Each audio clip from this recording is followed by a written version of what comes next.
Hello and welcome to the Bro Chat for the People podcast. Today's episode is brought to you by a lost $5 bill. I was performing a magic trick that was going to make a $5 bill appear in my buddy's wallet. I already owed him some money from when my last magic trick accidentally knocked one of his teeth out. So, at least I knew if I did this trick right, I'd owe him $5 less than I already did for dental bills. Here's the problem. The cash didn't end up in his wallet. It ended up in one of yours instead. I did some investigating, and it turns out that the fiver ended up in the wallet of someone in the New York area. Not only did my trick fail, but I'm also out $5. $5 now, which is a lot of money for an amateur magician in this economy. Please check your wallet to see if you have an extra $5. If so, it's definitely mine. Maybe you've had a couple of drinks and aren't sure how many $5 bills you had to begin with. Again, it's definitely mine. So before you sober up and have to deal with the shame and guilt of not doing the right thing immediately, you'll want to mail it to me. Oh, and after I receive my $5, I will not ask any questions about how or why you interfered with my magic trick. All right, let's go.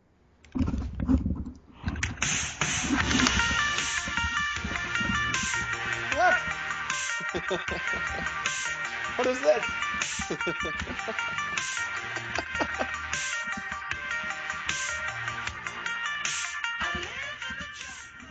Oh my. Mikey Watkins would approve. Mikey's a big fan of that kind of stuff. Oh, that's great. That was great. I appreciate that. Well, you gotta mix it up every once in a while. I just found that on Discover Weekly a couple of weeks ago or whatever, and I kind of like it. It's got a nice upbeat tone to it. You know, Discover Weekly is one of my favorite things about Spotify. It really makes no sense. The name of the song is Monkey Tree, and they're like, I don't know. The lyrics make no sense at all. Who's it by? We'll give them a plug. Mother. Mother with Monkey Tree.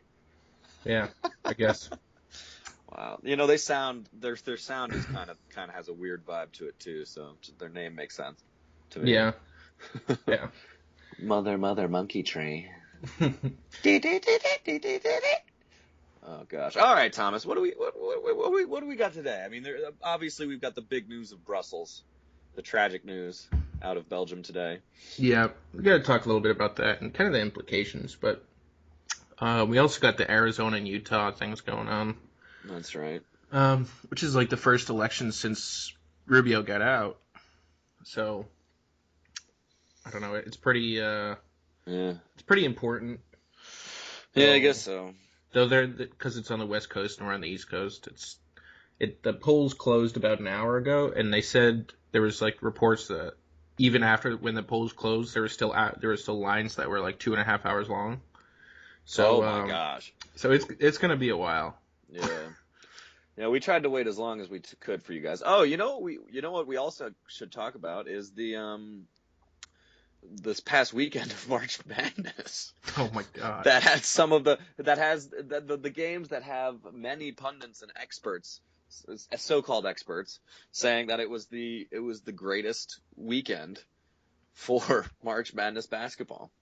I mean, the history of the tournament. That's pretty impressive considering this past weekend is, well, in my opinion, the greatest weekend, just full weekend of sports, all year.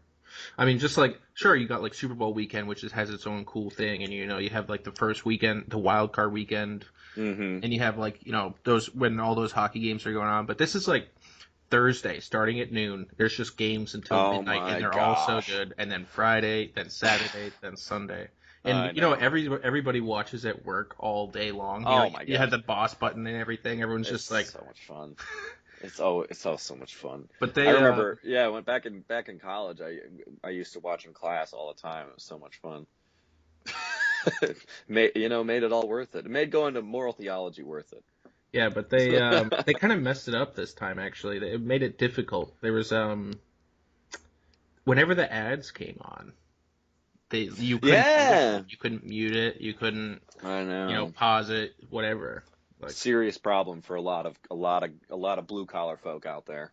Seriously, no, just trying to make ends meet, and you can't have your boss coming in, even though he was probably she was just watching it, but and she or it. True.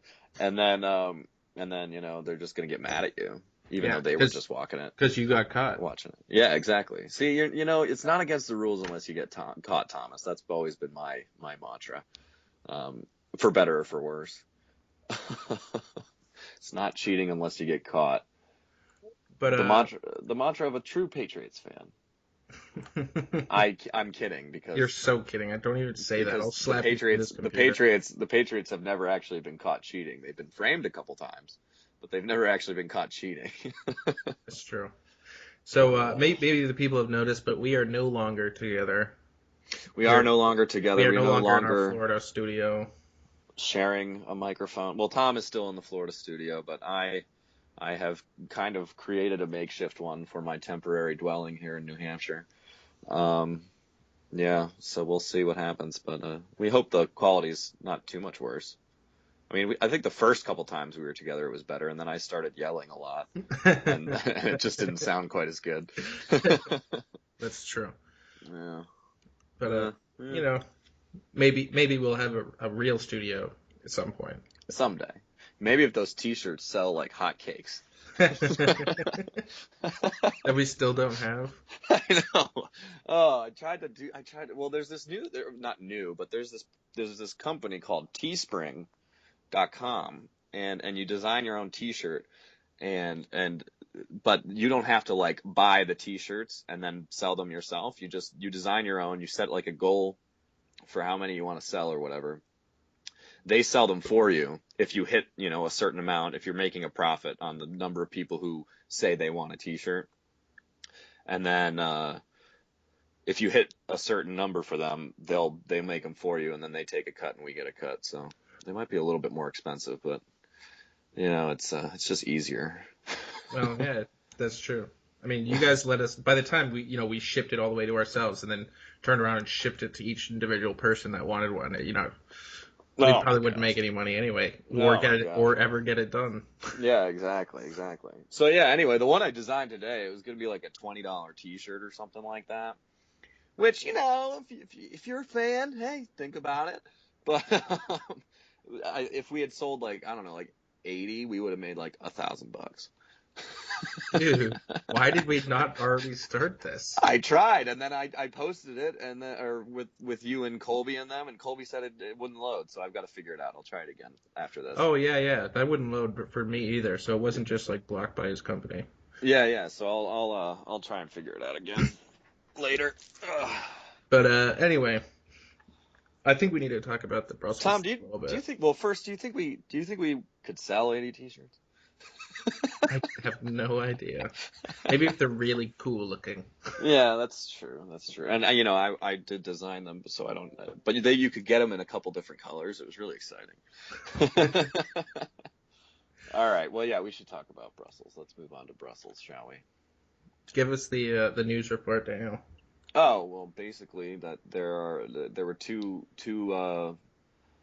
bombs went off in Brussels International Airport, and then another one struck a metro station, so a train station, and 30,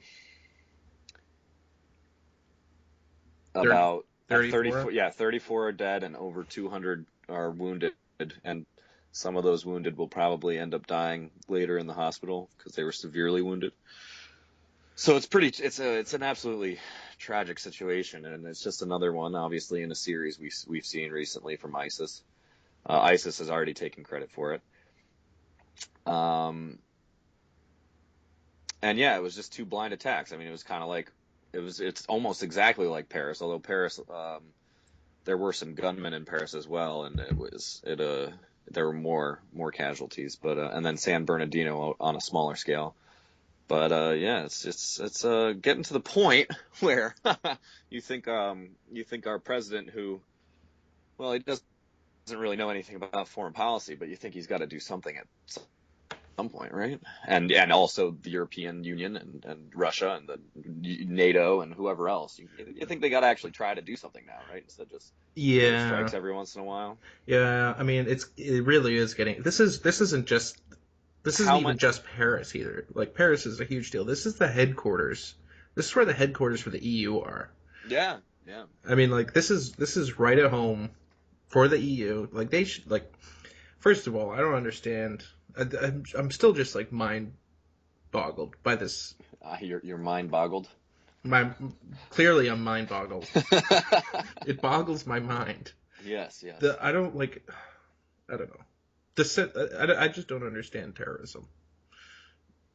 I mean, like, What do you mean? What do it's you mean? one thing. It's like it's one thing if they want to go and like try to bomb, you know, even like a political headquarters or like a military base or something. Like Mm-hmm. that would make that at least you could say like, oh, this is a war and we're fighting against you and blah blah. Blah. But like a metro station and an airport, like high Yeah. traffic areas, it's just like I don't know.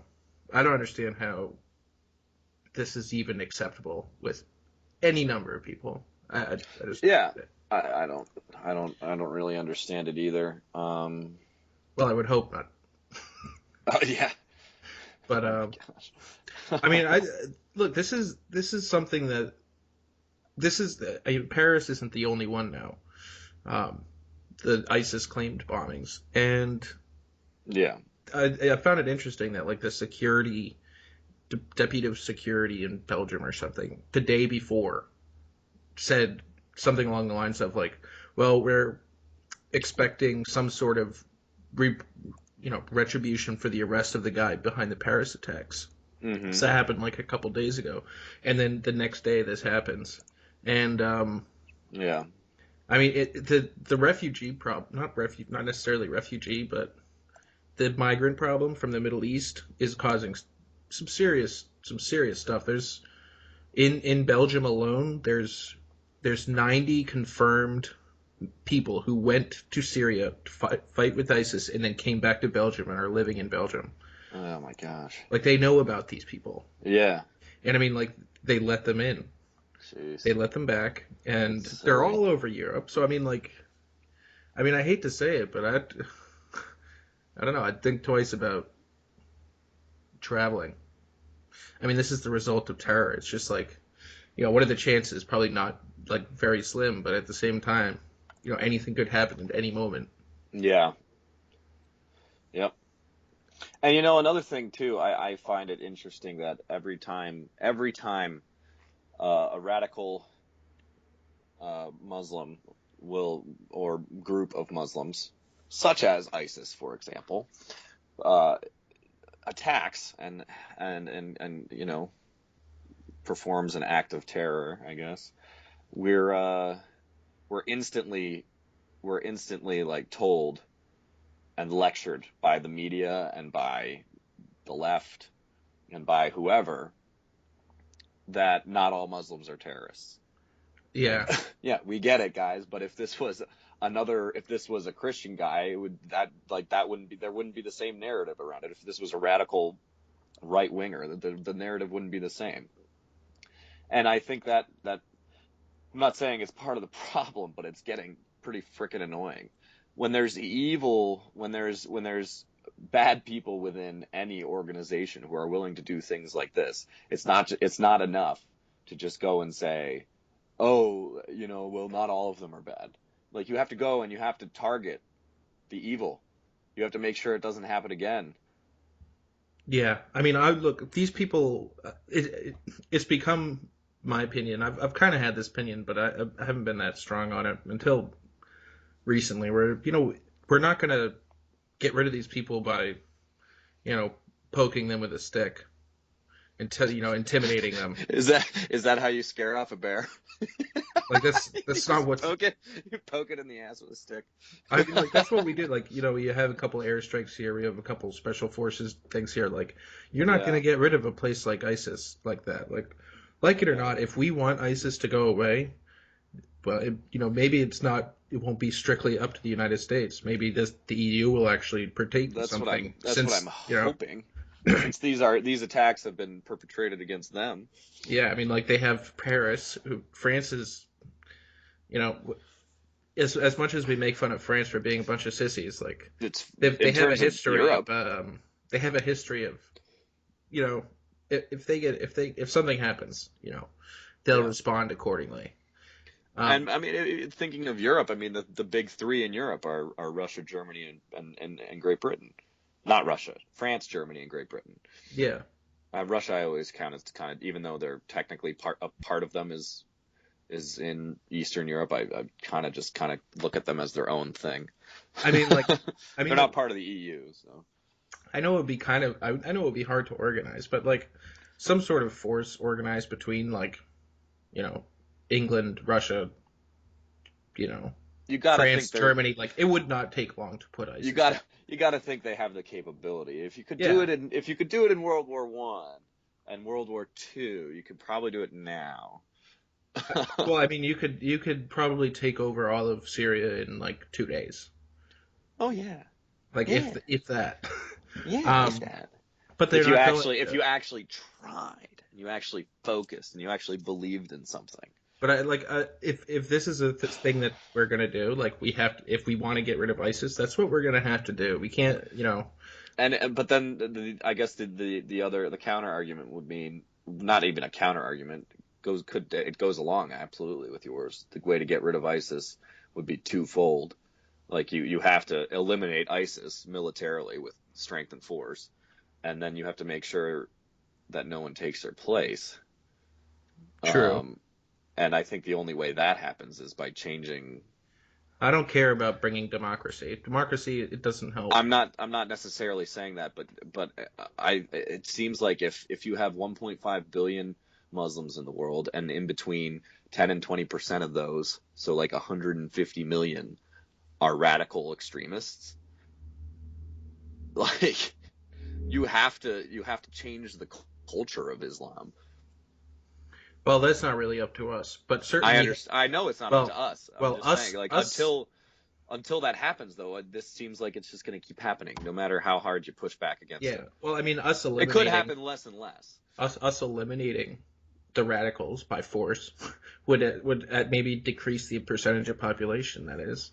Probably. But I mean, like this is it's such a typical thing. It's like the young movement in any young people can be radicalized. So as long as there's people out there who are, spitting this message and have some sort of charism, then there's going to be this radical part of Islam because it's been the history of it.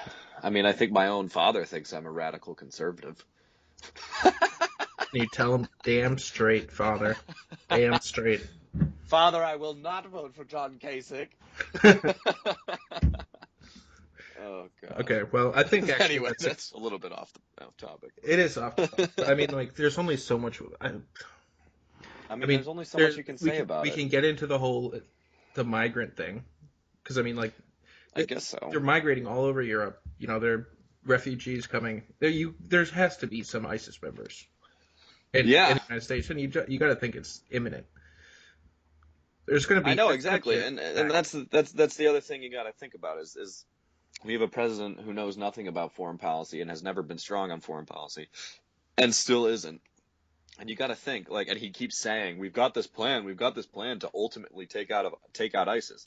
Well, we're not seeing it. And why are we trying to ultimately take out ISIS? Why aren't we taking them out now before they can keep blowing up cities? Yeah. It's just ridiculous. And especially when one of those cities, I mean, I know San Bernardino was a little bit smaller scale than Paris and Brussels, but eventually one of these explosions and one of these attacks is going to be on LA instead of San Bernardino, a little suburb of LA. Like, I mean, we had the Boston bombings. The Boston bombings too. Oh man. Of course, yeah. I mean, this is the big issue of our times, even more so than what we talk about, the conservatives and the liberals and the country and where our country's going. I mean, this is something that we have to deal with, like, as a world, to get rid of this nonsense. Yeah.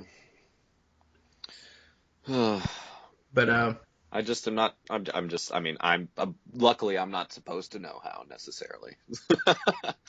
my representative elected, or my representatives and my elected of the officials that I've elected are supposed to know exactly, because they're the ones with access to all the intelligence and access to all the resources. I think that just muddies the problem a lot of times. I mean, it's become the politics of everything just muddles everything. Certainly. Like, that this does wouldn't be that an does issue if the world had a dictator. Just like, Of course it would. It would just be an issue for that dictator. no, because he would just take care of it, and that would be it. Yeah, maybe, but then, dude, you know, if the world had a dictator, how many more groups like ISIS there would be? Sure, but I mean, he would just take care of them brutally. Yes, maybe if his military actually cared and actually believed in him. Eventually, all dictators fall, Thomas. Well, hopefully, I don't know. Does the federal government count as a dictator? Well, that's an interesting question for a different time. Speaking, Taxation is theft. King John or Prince John, King John over here. The federal government. Oh gosh. yeah, the That's a reference to Robin Hood for anyone who doesn't get it. Jeez, guys. Before you start yelling at me on the email. We get thousands a day. we're so popular. Oh my gosh, I love it. I love it. All right, so we got moving on from the whole Brussels thing. Maybe we'll come back to it as more developments come up. You know Sure. what countries do, what the EU does. But Sure. tonight the Arizona primaries and the Utah caucuses. And these things seem pretty much, at least from initial polls, they seem like pretty polar opposites. It looks like Trump and Cruz are both going to get 50%, but Trump in Arizona and Cruz in Utah. Which is nice because if Cruz gets 50% in Utah, then he wins all the delegates. Yeah, I mean it'll. I'm still not sure. It looks like Trump's going to get about 46%. Yeah. It's already been called for him, I think. Mm-hmm. But I mean, like, the important thing about Arizona and the bizarre thing about Arizona was that um, Arizona voters were allowed to cast their ballots as early as 26 days ago. Yeah. So there has been a fair amount of people who voted for Rubio Oh, before he okay. dropped out of the race. Oh, that's annoying. And if you voted for Trump 26 days ago, you can't switch your vote.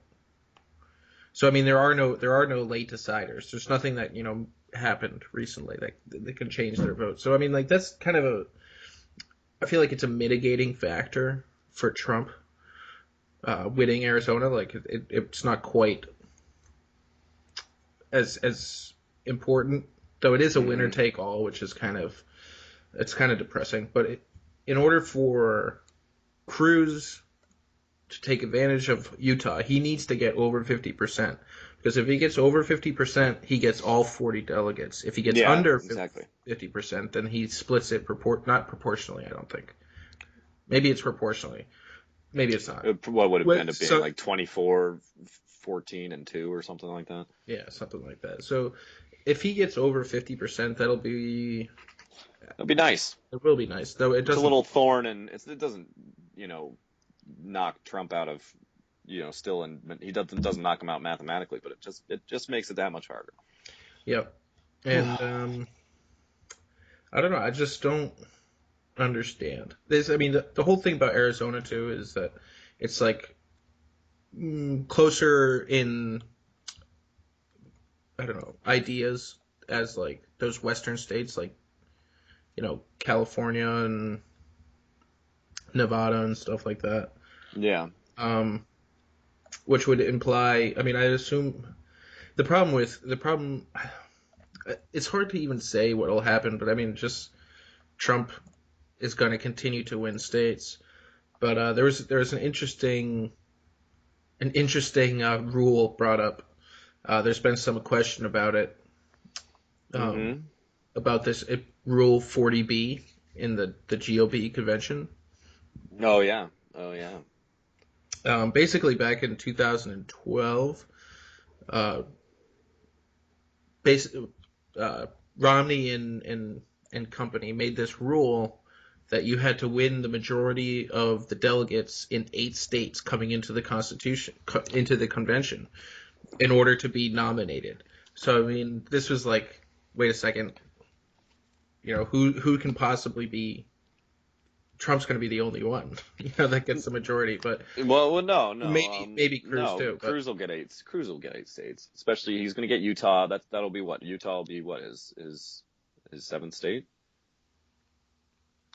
I don't know. I don't remember.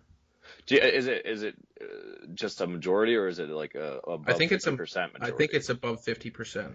Oh, well, Trump doesn't have 8 yet either. Then. Yeah, but he's got a lot of states to go, Yeah, that's true. and in the way he's going, he will. Huh. But Huh. Rince Priebus though has said, actually, we Thanks, don't. Rents. That rule doesn't apply because I don't want it to apply. Yeah. Because we made this rule just for the 2012 convention. So, Well, Rents is a funny guy. I think we should talk about Kasich. Running the Republican Party since 2011, since right before 2012, the 2012 election, I think. And I don't know, man. He's a New Jersey Republican. I don't know what else to say. Well, I'm pretty sure the listeners missed that because I think you cut out there for about 10, 15 seconds once you said Rince Priebus, and then I was saying we should talk Oh, about really? Kasich. Yeah. So, Oh, you were talking to me? well, I talked a little bit. I was a little bit like, oh shit. Oh, whoops. Shoot, the Oh, I'm internet sorry. connection Well, in your terrible internet house. yeah, But my terrible internet house. It's your always been this studio. way too. You're away from home studio. Yeah, I'm up in the mountains, so it's hard to get reliable internet. Supposedly, that's what Comcast says, is they rub their nipples. Oh, are we the only internet provider in the area? Oh, so you can't switch, can you? Oh, terrible, terrible, terrible. Yeah, Half my references on this podcast are South Park references. that's true. Mine too. Do you think? What's up? Why do you think people are I still don't know. voting for Kasich? Because the Kasich supporters who are still around are saying, well, we just got to let him get to the convention, give him reason to stay in until the convention, and keep voting for him. He's And then staying in he'll the win convention. Yeah, I don't know. I know. Well, then I can't tell you. They're voting with their consciences. I don't know. This is disgusting to me. It's not disgusting to them. If they're Kasich supporters, they're voting. They're doing what Mark Levin told them to do, just not for Ted Cruz. No, this is different. Vote your conscience. You literally. Vote your conscience. He has no chance. He has zero chance. Except in the convention, where I think it's going to come down to new development that I think could actually be a real possibility, which I wouldn't be that opposed to, but the fact that it's coming in August and okay, well, anyway, let me just say this before I set it all up and then say the name and be like, and that's why. Paul Ryan, I think, is a very, very real has very real potential to be drafted to go up against Hillary Clinton in the November 2016 election. And it's not that I don't like Paul Ryan. I do like Paul Ryan. He's done some good things, and I think he's going to make he's only been speaker for so long, but I do think he will make a good speaker.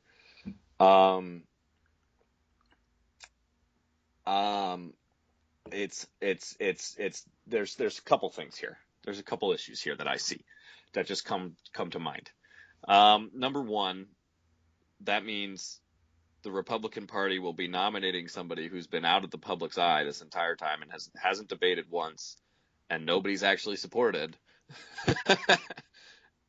And then they're going to be asked to support, and then you've got like what is it now? It's like 80% of the Republican Party is supporting either, or 90% of the Republican Party is supporting either Cruz or Trump, and you're not going to nominate either of those guys, and you're going to alienate a lot of their voters, and they're going to be really pissed off, and they're just not going to vote.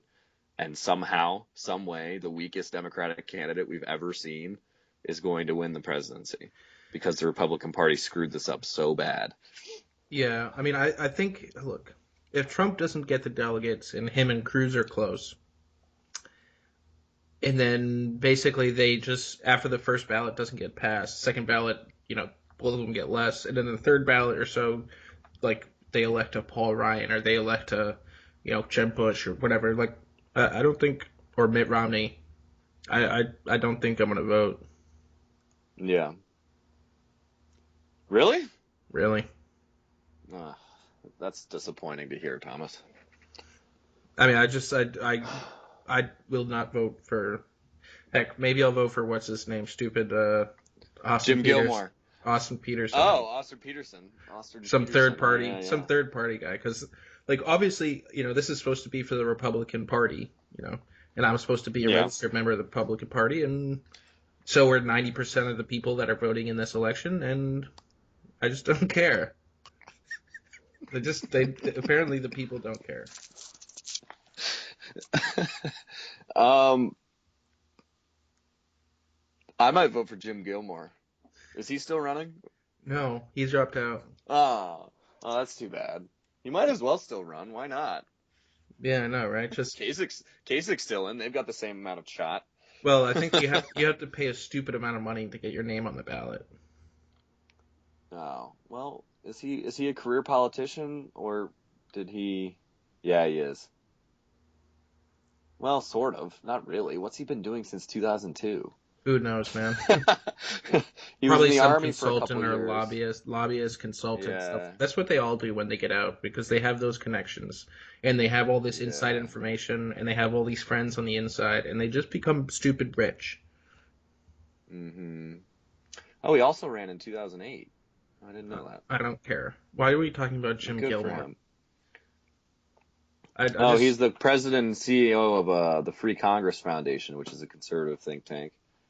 Um, he's also served as chairman on the National Council on Readiness and Preparedness and Homeland Security Program, which I actually know a little bit about. That's funny. He's on the board of directors for the National Rifle Association and is a political commentator on Fox News. Yeah, he keeps busy in his retirement and his old age. That's again, funny. again, why are we talking about Jim Gilmore?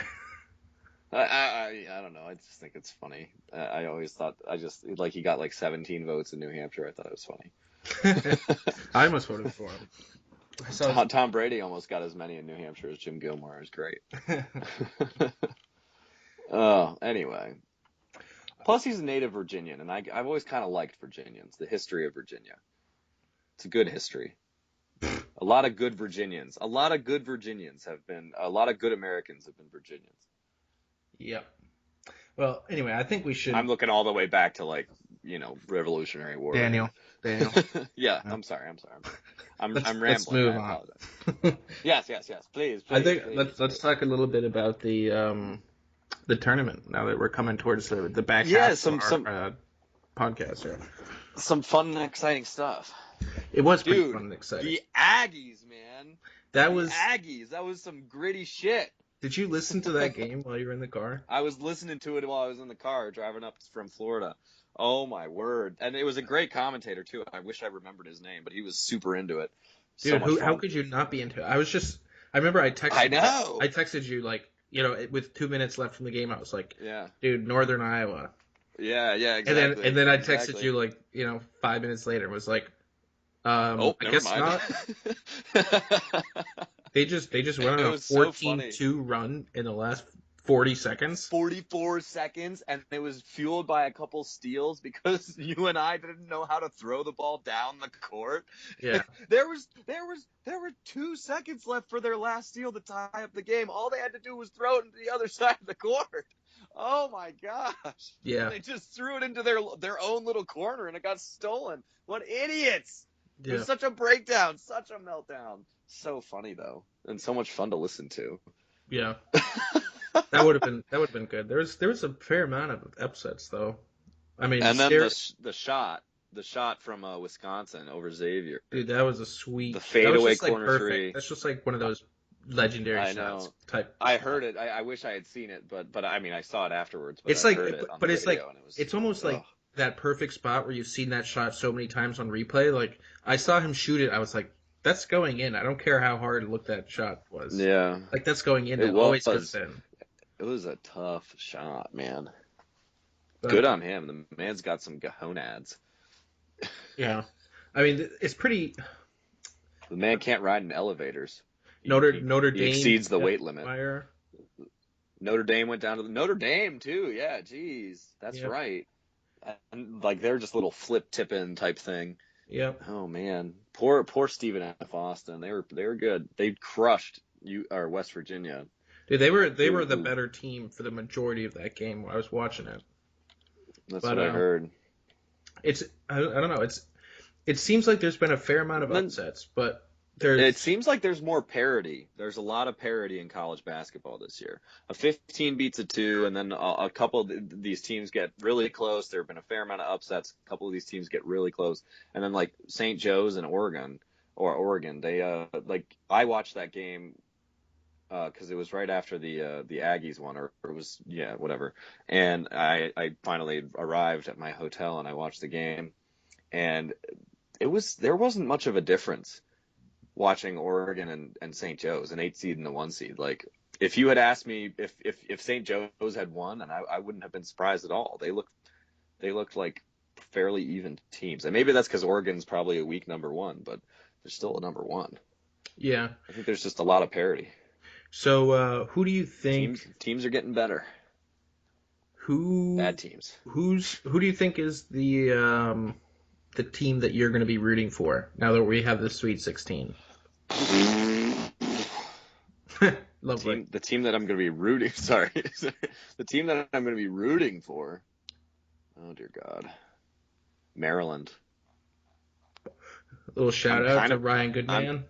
I'm kind of excited about Maryland. First, I love their state flag, and They have then they have the oh toughest sorry, matchup this weekend. I know Gotta, they've gotta, got Kansas. I you really got to do think. want them to upset Kansas, but Maryland was the number one earlier in the year too. They were like 18-3. They were a great team, and they sputtered. They went like 7-5 or whatever it was to close out the year. But they were a good team, and they've got all the talent in the world. They're just inconsistent, it seems. But I mean, they're here in the Sweet 16. Anyone's got a shot. And I like Maryland a lot. Gonzaga's going to be fun to watch. I think Gonzaga That scares was just Syracuse. dominance. That was just dominance. I That know. Gonzaga over Utah game. Over Utah and dominance over Seton Hall. Like Gonzaga's been Yeah. crushing. Like But you gotta root for one team. You know they if I might have be to root eliminated this round, but who's the one team you want to win most this weekend? that I want to win most. Yep. I mean, I'm partial to Notre Dame, but I don't really care that much because they're not that exciting. I want Oklahoma to win. You want Oklahoma to win. I want them to beat the Aggies. Why? After that? I love Oklahoma. No, I don't love Oklahoma. I love Buddy Hield, and I think that when the Celtics end up with the number 3 pick, they should take Buddy Hield with it, and just say screw it. Buddy Hield's supposed to be number 8 overall or whatever. We'll take him at number 3 because Buddy Hield had such a good tournament. And yeah. He's the new Steph Curry, and I want Steph Curry except a shooting guard. Well, for me, looking at these teams, like I don't. There's a lot of these teams I would like to see win. I'd love to see Syracuse win. I'd like to see Gonzaga win, which is terrible because they're facing each other. I know. I'd like to see Zag. I'd like to see the Zags over Syracuse. After that last weekend, I'd like to see A&M win. I'd like to see Miami win just because I hope Villanova doesn't do well. Yeah, exactly. They screwed us because they're playing well this year. Just what the hell, Villanova? So I think what I'm gonna do for who do I want to win most this weekend? It's not about who I want to win most. It's who I want to lose most. And so for that, I'm choosing Indiana because I want UNC to lose. Wow. You don't like corrupt basketball programs? They're not that corrupt. They've only had I don't know, dude. Three major violations in the last couple of years. It was either Indiana or Maryland, and I don't want Maryland to win. Because I don't want these teams that are really good to just kind of like breeze through. I want it to get like real nitty gritty. Down to like you never. Yeah. So I want Maryland to win or Indiana to win. I know. I want Kansas and UNC out of the tournament. So it's really completely up for grabs. Yeah, you're right. I mean, I'm agreeing with you here. I want all the underdogs really, except maybe Notre Dame over Wisconsin. But it's hard to root against Wisconsin right now too. I don't want Oregon to win. I don't want Oregon to win. That's true, but I don't want Duke to win really that much either. Why not, dude? I You're mean, a different Coach K Duke is team. awesome. Coach K is awesome, And he but like, coaches the USA team. I know, I get it, and it's a year for the Olympics. Blah blah blah. Although rumor is that this could be his last year or his last Olympics. Coach K. He is getting kind of old. But they're saying Greg Popovich might replace him. Oh my God. which I don't know if age is a big deal here, but Greg Popovich coaching the USA basketball team. Oh my word. Or dude, they should give it to Brad Stevens. Why the hell not? That man's earned it already. President Stevens. You know, that's what I'll do. I'll write in Brad Stevens. Okay. So And I call all others to follow me. And if we all write in Brad Stevens, he has a chance. If everyone who says Brad Stevens doesn't have a chance writes in Brad Stevens, then he's got a chance. that's definitely true, considering 100% of the population would say that he doesn't have a chance. Exactly. So then you would get 100% of the population to vote. Imagine if 100% of the population wrote somebody in. And oh my gosh, dude, that would be a miracle. By unanimous vote. No, there's that one liberal hippie feminist who voted for Hillary for no reason. I'm gonna do it. I'm just trying to think of who they would write in possibly. What's wrong with Brad Stevens? No, who's a non-politician that everybody loves? That's what I'm thinking. Yeah, Kim Kardashian? No, it's got to be a celebrity. Maybe like a popular figure that everybody loves, non-politician. Reggie Miller? No. Everybody likes Doc Emmerich. Ben Affleck? Does everyone like Ben Affleck? There was a lot of outrage when he was announced as Batman, and then everyone's like, "Oh, never mind. He might actually be really good." I heard that's getting terrible reviews, by the way. Is it really? Yeah. Oh, I didn't hear that. Let me look it up. We can do that later. Because reviews came out for it today at 6. Like everyone who had seen it, they weren't allowed to release their review until today at 6. That's funny. Terrible reviews. Interesting. Anyway, oh my word. 39% on Rotten Tomatoes. Yeah. Damn it, is it not going to meet the hype? Not even a little bit, dude. 5.5 out of 10? Oh, shit. Yeah, dude. I'm so excited for this movie, though. I'm not going to let it change my excitement, but I'll probably come out and be like, what the fuck was that? What the F? Zack Snyder? What the F? Ben Affleck? What the F, David Blaine? Sorry. Oh, that's so sad. Yeah. It's doing worse than Man of Steel did. Yeah. Man of Steel was at least around 60% or whatever it was of positive reviews. Yep. That's so sad. Well, there's no consensus yet. I got to read some of these. Right now. Maybe they hurt themselves. I mean, they won't hurt themselves at the bank, but maybe they hurt themselves with the hype train, and so every critic was like, "Oh," and then they were like, "Oh, that wasn't as good as I thought it'd be. I hate it." Yeah. Well, we'll find out. It's just I won't read it now. But we still got 6 people still in the running for our bro chat. I'm actually not even sure who 2 of these people are. But we'll see. What are their names? The bracket Henny by 11 JB Ball. Do you know who that might be? No. They have the most possible points remaining. So they're in the driver's seat right now. Yeah. They have UVA winning, which, I mean, looking at their bracket right now, they're getting to they got a good chance to get at least to the Final Four. But we got Sean Lee still doing pretty darn well. He's in the 98.5th percentile. Yeah, but how many points remaining? Over 1,000, so he's doing all right. Yeah, so he's doing all right. There's a bracket that I made that's in the 99th percentile, but it's not entered. It's just sitting on in my account. Oh. I'll send it to you, but it's just for proof. But it's terrible. It's 490 possible points right now. Or 490 points. I don't know how many possible left, but my best bracket ever was I was in the final 4 games. So I made it to the final 4, and I was in like the 99.9th percentile, and Yeah. I was like ranked like 200th on ESPN out Yeah. of however many. And then it was that year when Butler got in, Oh, nice. and I had him going to the Final Four, but then I had him losing and not going to the national championship. And then on the other side, who did they beat or who did they lose to? Like Kentucky or something? Butler Yeah. in the Final Four, they made it to the championship. No, I know, but who did they lose to in the championship? Oh, which year? I Like mean, I think Kansas or Kentucky one or year something. I one don't year it remember. was Kentucky, I think one year it was Kansas too. Yeah, actually. But so Oh like my gosh. I had the right Final Four teams was in the 99.5% or 99.9 percentile, and then I Yeah. lost both Final Four games to go into the finals. It's depressing. Yeah. How cool would it have been to just like win ESPN? It would have been pretty sweet, man. I mean, the most points right now that somebody has in a bracket, number one is 590. Yeah.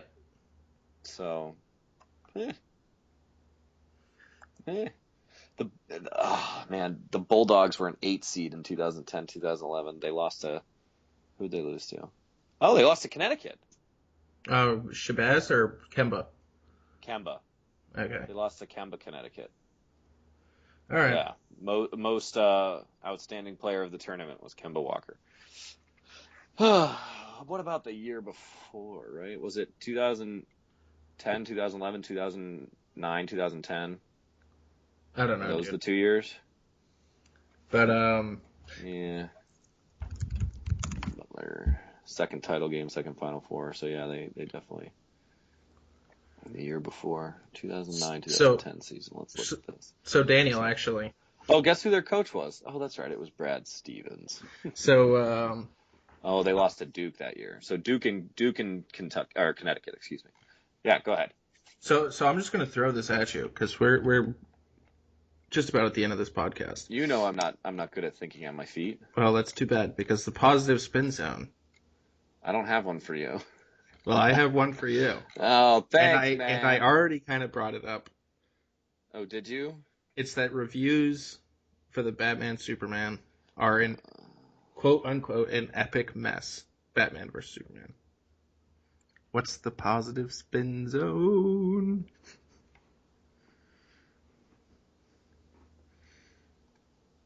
There isn't one. Fuck it. There isn't one.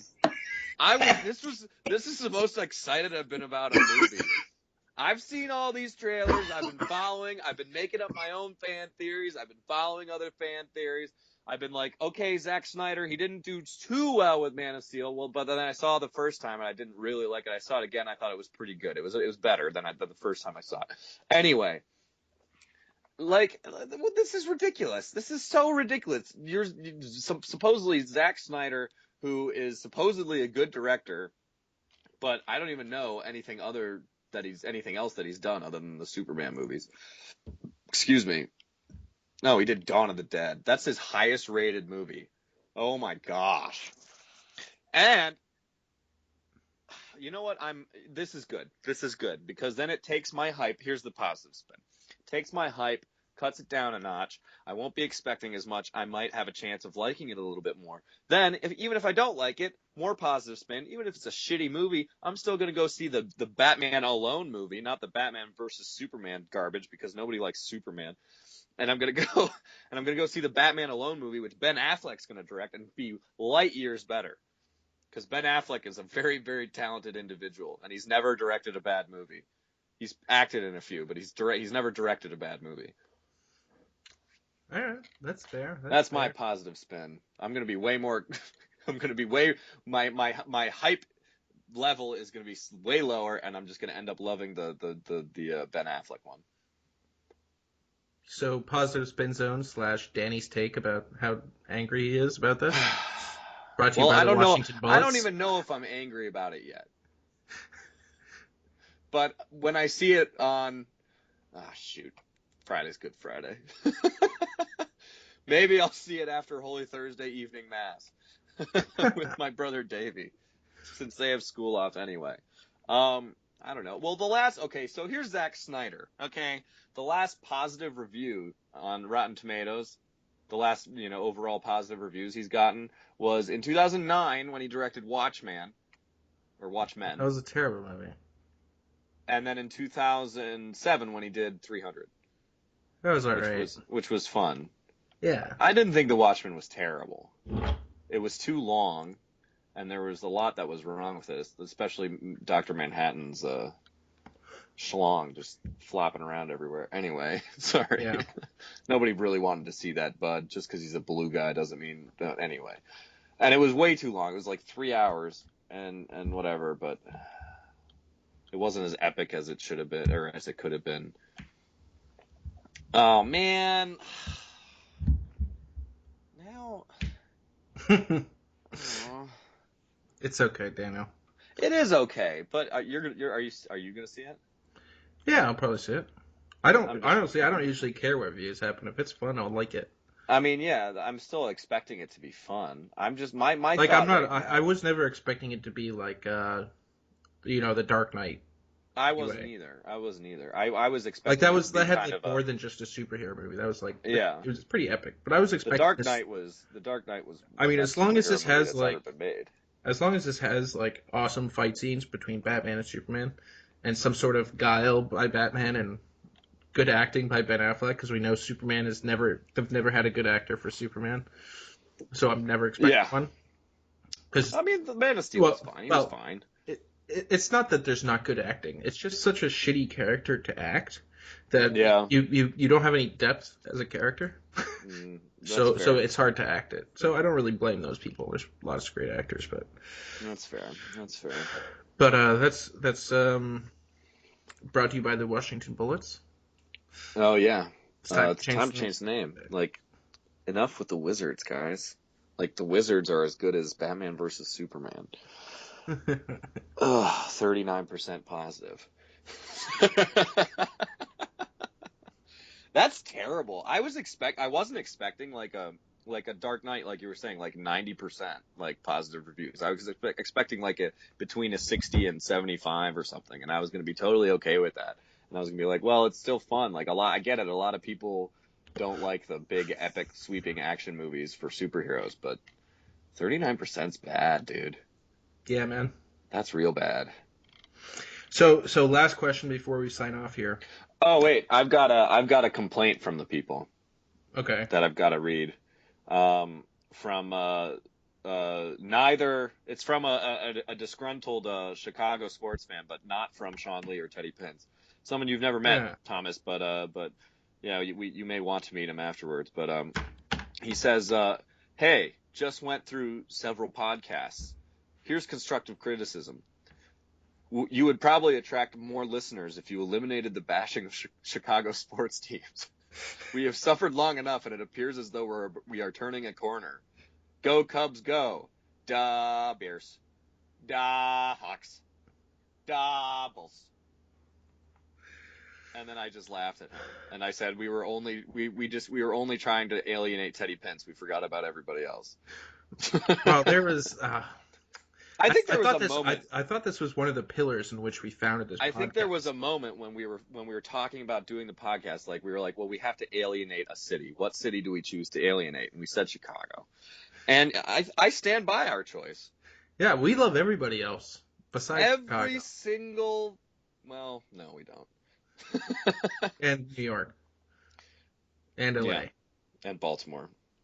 And Indianapolis. We're isolationists, actually. Actually, wait.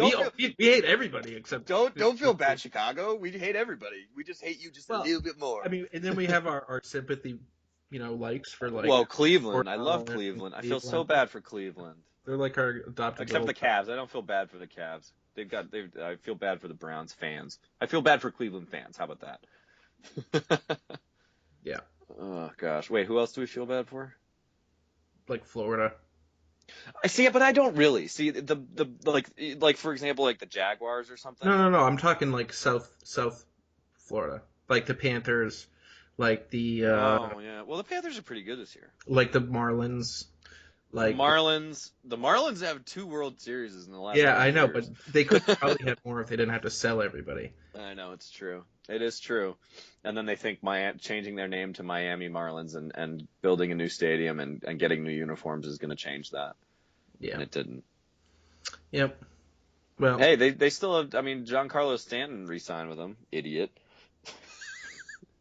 He's like Calvin Johnson. What the heck is wrong with these guys? I get it. I get it. You wanna go to a team and you wanna win a championship there and make it great.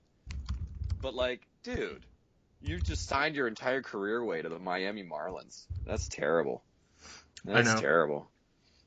Anyway, I'm just mad that he didn't go to the Red Sox when we all clearly wanted him. Um, let's see. Anything else? No, that's about it. We're at the upper echelons of our time limits now, I Oh think. shoot! Wow, So, that just flew by, man. That just flew by. yeah. All right. Well, I guess we'll give our goodbye. All right. Well, we love you, Colby. We love you, Colby. Keep listening to us, Colby. Um, we enjoy making your school work. Fuck.